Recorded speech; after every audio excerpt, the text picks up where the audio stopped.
Be ready. 10 seconds to go.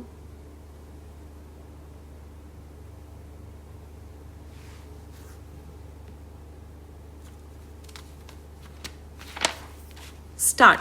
Mr. Deputy Chairman, sir, before I deal with all the issues themselves and the statement made by the Home Minister, I would like to express my deep admiration for the person who has unearthed all these facts, which are the subject matter of the discussion today. I am referring to one lecturer who is a research scholar in the Gokhale Institute of Politics and Economics at Pune and who, in fact, does not belong to this discipline. He is basically a scholar who studies agrarian legislation, and it is by chance that in the course of his own efforts in the field of agrarian legislation, he discovered that there are laws relating to agrarian matters in the state of Bihar which have been enforced through ordinances not once, not twice, not thrice, but scores of times, and not for a period of 6 months or 8 months or 1 year or 2 years, but to the extent of 13 years without the law being referred to the legislature at all. And it is then that he pursued this matter and came up with this treatise, which is called the Repromulgation of Ordinances, a fraud on the Constitution of India. I have not seen any book dealing with a drab, dull subject of this kind during the last many years which has received such rave reviews from every important paper and journal in the country.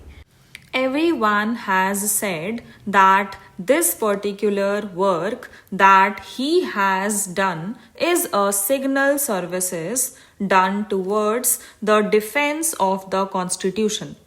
The case of constitutional integrity has been admirably served by this gentleman by unearthing and revealing all these facts.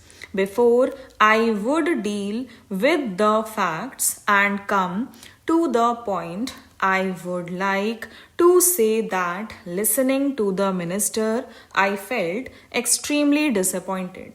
The first half page of his statement add up to nothing else but a summary of the constitutional position and the provisions with which we are quite familiar.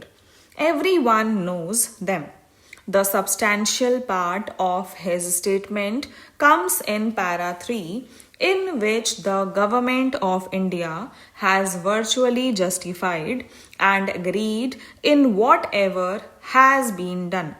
This is not a matter in which parties are involved.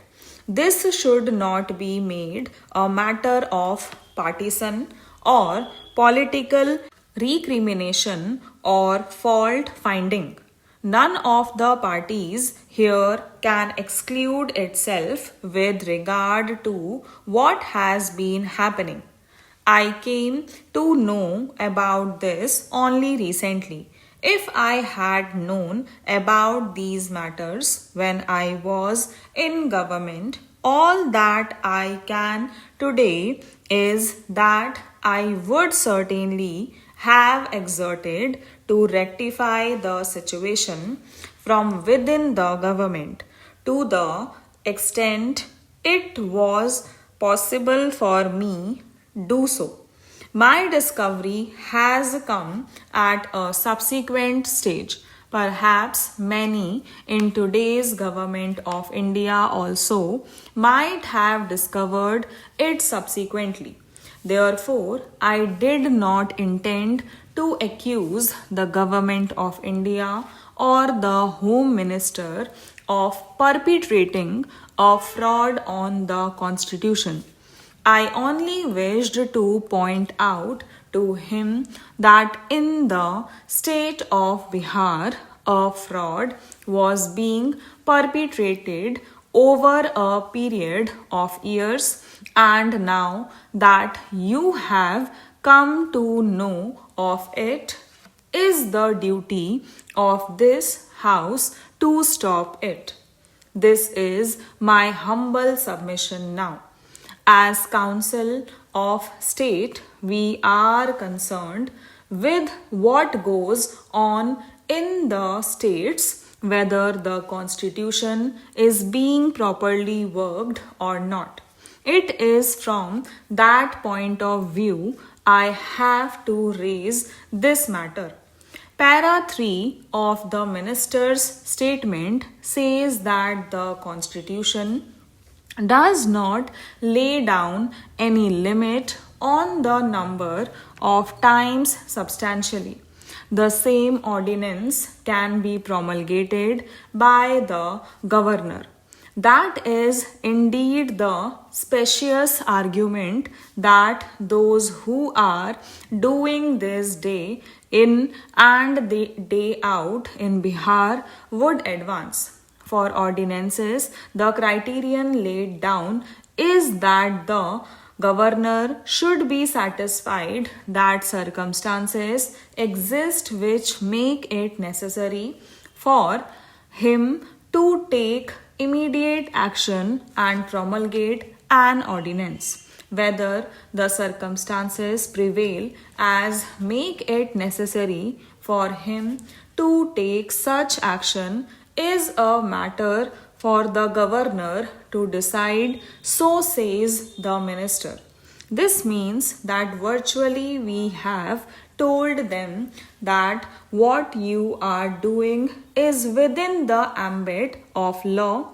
You do what you want, we are not going to interfere.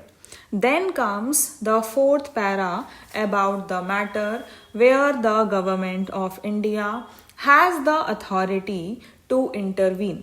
In this, he concludes with a very pious statement that when substantially the same ordinance is sent repeatedly by the government of the state for instructions of the president, the state government is advised to take action to convert it into an act at the earliest. Now, let us understand what is the nature of the fraud. So far as this treatise is concerned, it has dealt with every aspect of it. Even the modus operandi has it is done that has been laid bare. Every aspect has been thoroughly discussed, and it is not possible for me to go into all that. Stop.